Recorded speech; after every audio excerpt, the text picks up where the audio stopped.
السلام علیکم ناظرین، میں ہوں صفدر نذیر شاکر اور آپ دیکھ رہے ہیں CNN نیوز HD آفیشل۔ کٹے کا گوشت کھانے والے دریائے راوی، پلپیرا و گردونواں میں رہنے والے دوست یہ ولاگ ضرور سنیں۔ گزشتہ رات پلپیرا سے 160 کلو گرام مضر ناقص گوشت جو ہے وہ تھانہ کور پولیس نے اپنے ایکٹنگ SHO میاں آفتاب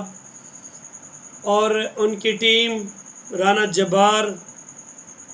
نواز ASI اور دیگر جو ہے کانسٹیبلان نے مل کر آپریشن کیا، مشکوک لوگوں کا تعاقب کیا تو وہاں پر ایک جو ہے بیمار بھینس جس کو ذبح کر کے وہ اپنا گوشت بنانے کی تیاری میں لگے ہوئے تھے، تو وہاں پر انہوں نے ان کو رنگے ہاتھوں پکڑنے کے بعد پنجاب فوڈ اتھارٹی والوں کو بلایا۔ پنجاب فوڈ اتھارٹی کے مطابق گوشت ناقص اور مضر صحت نکلا، جس کو تلف کیا گیا۔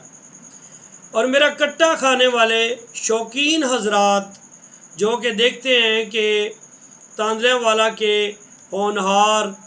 بڑے پڑھے لکھے ویٹرنری کے ڈاکٹر جو مورے لگا کے بھیجتے ہیں، جو کہ مبینہ طور پر اس عمل میں ملے ہوئے ہیں، یہ ان کی ملی بھگت کے بغیر ہو ہی نہیں سکتا، کیونکہ میرے ذرائع کے مطابق جو ویٹرنری کے ڈاکٹر ہیں وہ ان ملزمان کے ساتھ مسلسل رابطے میں تھے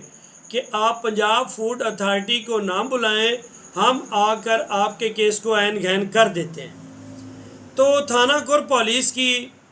آپ ہمت سمجھیں کہ انہوں نے پنجاب فوڈ اتھارٹی کو ساتھ لے کر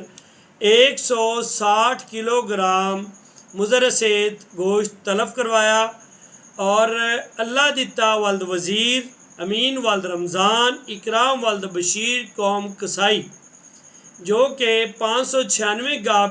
بستی میں رہتے ہیں، اور ان تینوں چاروں کے مشترکہ پوائنٹس ہیں چوک پر، پلپیرا چوک پر۔ یہ جو بھینس انہوں نے ذبح کی ہے، ان کے مطابق انہوں نے شہروں میں جو ہے وہ سپلائی کرنی تھی، حالانکہ ایسا نہیں ہوتا، یہ صبح گوشت جو ہے گٹھریوں میں باندھ کر پلپیرا پر سیل کیا جاتا ہے۔ تو ان کے خلاف پنجاب فوڈ اتھارٹی نے دفعہ 2011-21/1، 2011-23، 2011-24 کے تحت مقدمہ درج کر کے ان کو پابند سلاسل کر دیا ہے۔